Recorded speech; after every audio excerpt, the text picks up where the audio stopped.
बहुत पुरानी बात है। एक गांव में एक बूढ़ा और बुढ़िया रहते थे। वे दोनों बहुत दुखी थे क्योंकि उनके बच्चे नहीं थे। दोनों कभी कभी बहुत उदास हो जाते थे और सोचते थे, हम ही हैं जो अकेले जिंदगी गुजार रहे हैं। एक बार बूढ़े ने बुढ़िया से कहा, मुझे अकेले रहना अच्छा नहीं लगता है, क्यों ना हम एक बकरी को घर ले आए। उसी दिन दोनों हाट में गए और एक बकरी खरीद कर घर ले आए। 4 कौरी में वह बकरी खरीद कर आए थे, इसीलिए वे बकरी को 4 कौरी नाम से पुकारते थे। बुढ़िया माई बहुत खुश थी बकरी के साथ। उसे अपने हाथों से खिलाती पिलाती, जहां भी जाती 4 कौरी को साथ ले जाती। पर थोड़े ही दिन में बकरी बहुत ही मनमानी करने लगी। किसी के भी घर में घुस जाती थी और जो भी मिलता खाने लगती। आसपास रहने वाले बहुत तंग हो गए और घर आकर बकरी के बारे में बोलने लगे। बूढ़े बाबा को बहुत गुस्सा आने लगा। बूढ़ी माई को कहने लगे, इस बकरी को जंगल में छोड़कर आए।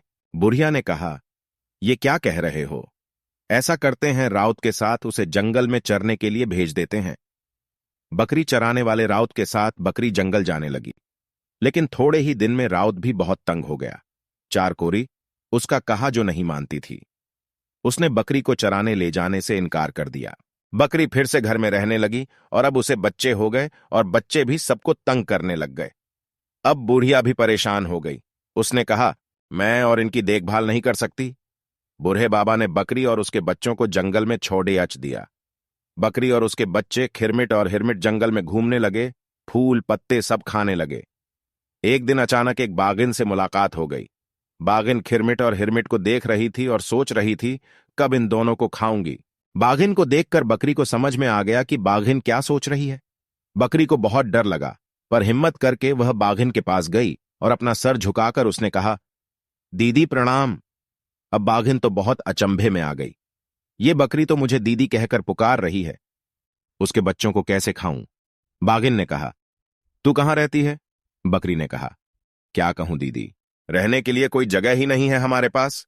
बाघिन ने कहा, तो तेरे पास रहने के लिए कोई जगह ही नहीं है? ऐसा कर, मेरे साथ चल, मेरे पास 2 गुफा है, एक में तू अपने बच्चों के साथ रह जा। बकरी बड़ी खुशी से बाघिन के पीछे पीछे चल दी। उसे पता था बाघिन दीदी संबोधन से बहुत खुश हुई थी और अब वह उसके बच्चों को नहीं खाएगी। बाघिन के मांद के पास दूसरे मांद में अपने बच्चों के साथ बकरी खुशी से रहने लगी। बाघिन भी उसे तंग नहीं करती थी, लेकिन कुछ दिनों के बाद बाघिन को जब बच्चे हुए, बाघिन फिर से बकरी के बच्चों को खाने के लिए बेचैन हो गई।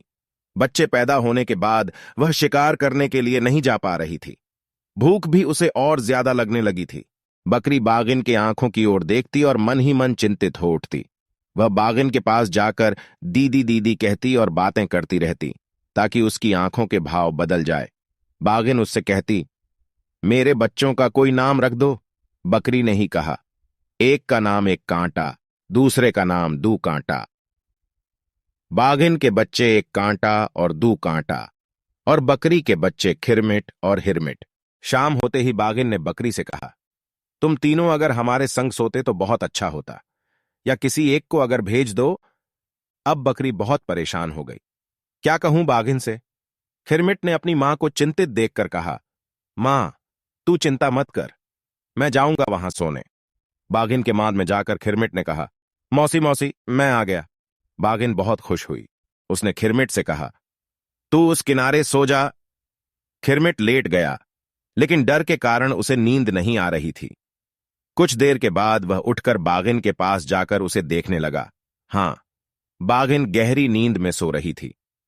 खिरमिट ने धीरे से एक कांटा को उठाया और अपनी जगह उसे लिटाकर खुद उसकी जगह में लेट गया। जैसे ही आधी रात हुई, बाघिन की नींद खुल गई। वह मांद के किनारे धीरे धीरे पहुंची और आंखों में नींद रहने के कारण ठीक से नहीं देख पा रही थी, पर उसने तुरंत उसे खाकर सो गई। जैसे ही सुबह हुई, खिरमिट ने कहा, मौसी, मैं अब जा रहा हूं। बाघिन चौंक गई। खिरमिट जिंदा है तो मैंने किसको खाया? वह तुरंत अपने बच्चों की ओर देखने लगी। कहां गया मेरा एक कांटा? बाघिन गुस्से से छटपटा रही थी। उसने कहा, आज रात को आ जाना सोने के लिए। उस रात को जब खिरमिट पहुंचा सोने के लिए, उसने देखा बाघिन अपनी पूंछ से दू कांटा को अच्छे से लपेटकर लेटी थी। अब खिरमिट सोच में आ गया। बाघिन ने कहा, जा, उस किनारे जाकर सो जा। खिरमिट उस किनारे जाकर लेट गया, लेकिन उसे नींद नहीं आ रही थी। वह धीरे से मांद से बाहर आ गया और चारों ओर देखने लगा। उसे एक बड़ा सा खीरा दिख गया। उसने उस खीरे को उठाकर मांद के किनारे पर रख दिया और खुद अपनी मां के पास चला आया। सुबह होते ही खिरमिट ने बाघिन के पास जाकर कहा, मौसी, अब मैं जा रहा हूं। बाघिन उसकी ओर देखती रह गई और फिर उसे डकार आया। ये तो खीरे का डकार आया, तो इस बार मैं खीरा खा गई। बाघिन बहुत गुस्से से खिरमिट की ओर देखने लगी। खिरमिट धीरे धीरे मांद से बाहर निकल आया और फिर तेजी से अपनी मां के पास पहुंचा।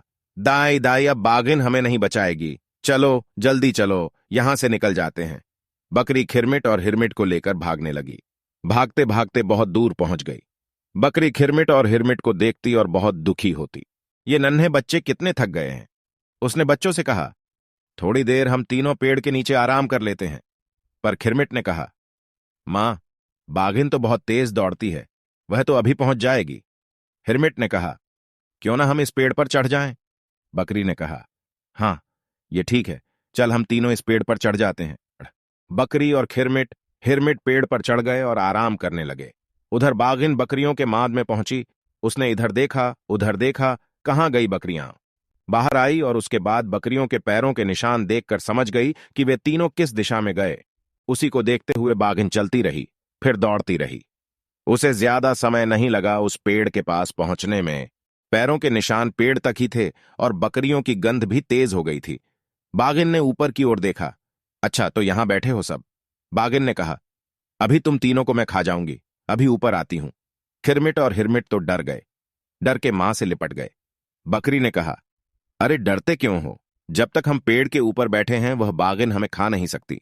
अब खिरमिट के मन में हिम्मत हुआ। उसने कहा, दे तो दाई सोने का डंडा। बाघिन ने सोचा, पेड़ के ऊपर बकरी के पास सोने का डंडा कहां से आएगा? बाघिन ने कहा, सोने का डंडा तुझे कहां से मिला? बकरी ने कहा, खिरमिट हिरमिट, ये ले डंडा। ये कहकर बकरी ने ऊपर से एक डंडा फेंका। बाघिन के पीठ पर वह लकड़ी गिरी। बाघिन ने सोचा, डंडा तो डंडा ही है, चोट तो लगती है। वह वहां से हट गई, लेकिन पेड़ के आसपास ही रही। अब बकरी कैसे अपने बच्चों को लेकर नीचे उतरे? बकरी मन ही मन बहुत परेशान हो रही थी।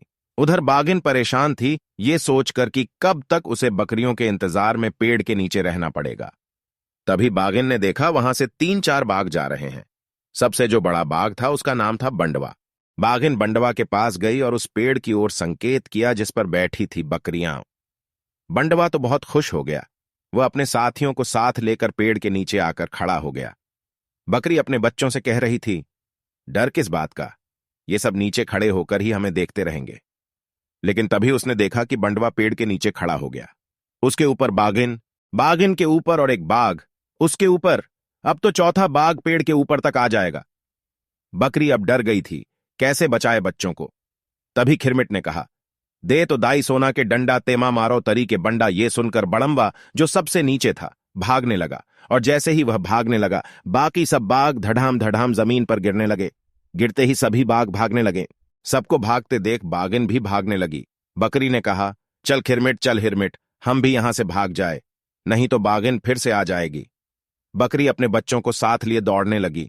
दौड़ते दौड़ते जंगल से बाहर आ गए। तीनों सीधे बूढ़ी माई के घर आ गए और बूढ़ी माई को चारों ओर से घेर लिया। बूढ़ी माई और बूढ़ा बाबा उन तीनों को देखकर बड़े खुश हुए। अब सब एक साथ खुशी खुशी रहने लगे।